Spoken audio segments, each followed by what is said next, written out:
L'État ne réagit pas, il anticipe. Donc si c'est quand les gens sont morts que vous vous rendez compte qu'il faut maintenant interdire, c'est quand même triste. Ça veut dire que nous, jeunes, qui allons à l'école, qui sortons des études, qui avons les capacités de pouvoir avoir des licences, exploiter l'or, vous nous dites allez faire l'agriculture. On aimerait bien faire l'agriculture, même les terres, on n'a pas. Combien de femmes ou de jeunes peuvent s'acheter des terres aujourd'hui pour pouvoir cultiver? Vous voulez les terres seulement à Yaoundé? Mais peu importe là où on veut. Mais la réalité... Elle n'a pas dit qu'elle voulait. Même dans les... Nous sommes en train de parler du pays voisin. Ah non, c'est sa question qui est vicieuse. Elle n'a jamais prétendu qu'elle veut les terres.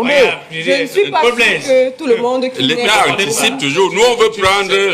Armand, cette attitude paternaliste que vous voulez avoir vis-à-vis de mademoiselle, qui sait bien se défendre, peut-être légèrement mieux que la défense que vous voulez assurer d'office. Je n'ai jamais prétendu que je communiquais mieux qu'elle. Mais, non, pas comme elle se défend bien. Mais je n'ai jamais prétendu que je la défendais. Vous n'allez pas jamais. Non. Et c'est votre attitude à vous qui me sermonne. Moi, je n'ai sermonné personne. Vous êtes. Vous intervenez. Est-ce que vous permettez? C'est le débat. C'est un débat. Mais il ne vous revient pas à vous de me sermonner. Vous n'avez pas dit que n'est pas. Non, monsieur Mba, vous n'avez pas. Vous n'avez pas à me sermonner. Moi, je ne sermonne pas. Vous avez le droit de sermonner. Non, ne me sermonnez pas parce que je ne vous ai pas sermonné. Ce que vous me contestez, vous l'avez fait plus d'une fois, non? C'est vous qui invitez les RDPC. Je vous demande. Ils sont là, vous voulez les mettre mal à l'aise. C'est vous les RDPC qui gâtez le pays. Est-ce que vous vous rendez compte que la critique est aisée et la réduction? Vous dites, sortez de votre casquette d'homme politique. Vous êtes ici en tant que... Mais vous faites pire que ce que je suis en train de faire. Et moi, je vous demande de ne plus me sermonner. Et c'est la dernière. Sinon, je vous demande de ne plus me sermonner. Merci, cher monsieur. Je redis que madame n'a jamais prétendu qu'elle voulait avoir des terres à Yaoundé. C'est le présentateur qui mais ce n'est pas à vous de défendre cette dame. Elle pouvait vous êtes donc co-modérateur. Nous, on a besoin de parler d'un cas, d'un pays. Il faut arrêter. Je dis qu'il faut arrêter. Il faut arrêter. Il faut arrêter. Je dis qu'il faut arrêter. Mais vous venez de le faire. Vous êtes plus poli que moi. Non, il faut arrêter. Je dis qu'il faut arrêter. À un moment donné, il faut arrêter. Je ne l'ai jamais. Vous êtes plus goujat que moi. C'est bon. Vous êtes beaucoup plus goujat que moi. Il faut que ça s'arrête. Il faut que ça s'arrête. Il faut que ça s'arrête. Votre prétention et votre grandiloquence, il faut à un moment donné que ça s'arrête. Ça suffit. Ça suffit. Ça suffit. On vous a compris. Pour plaisir également. Pour plaisir, s'il vous plaît. Permettez à Ivana de dire un mot de la fin sur cette vous en avez un.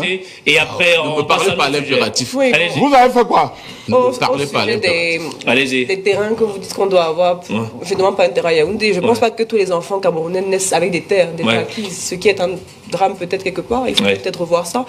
Mais en conclusion, ce que je pourrais dire, vous dites que ça arrive à RCA, mais ça arrive à la frontière entre la RCA et le Cameroun. Ça tout à fait. Donc, il ne faut pas prendre le cas. Donc, la frontière, c'est les deux pays.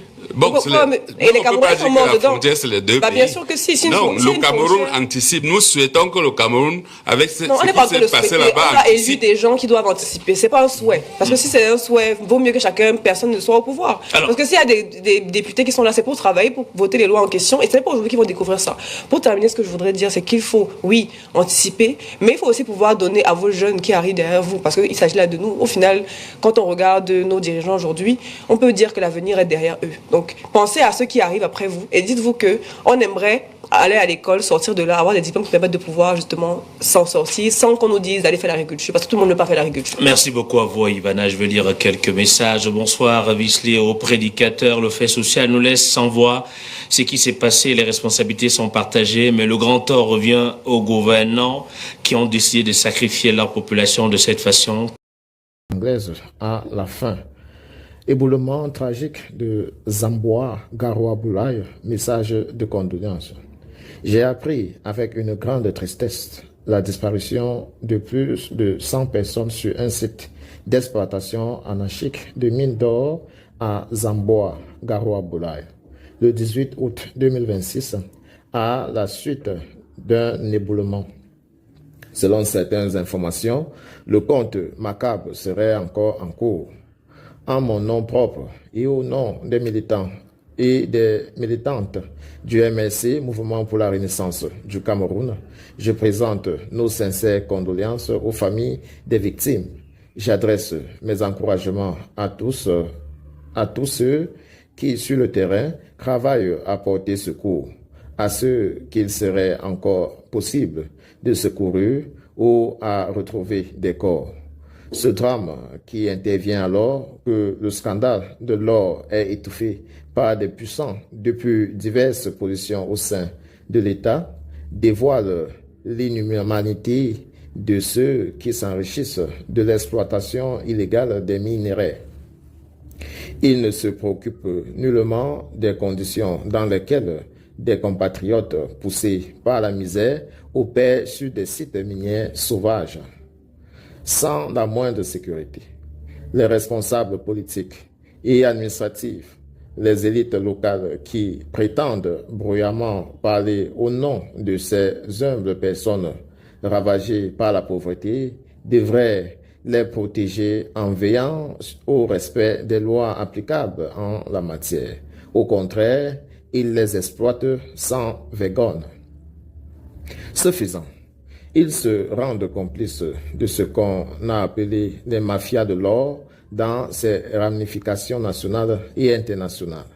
Il est plus que temps que l'État s'émancipe de ce réseau criminel pour faire de l'exploitation des minerais au Cameroun une activité profitable pour le trésor public et utile à l'amélioration du bien-être des populations locales.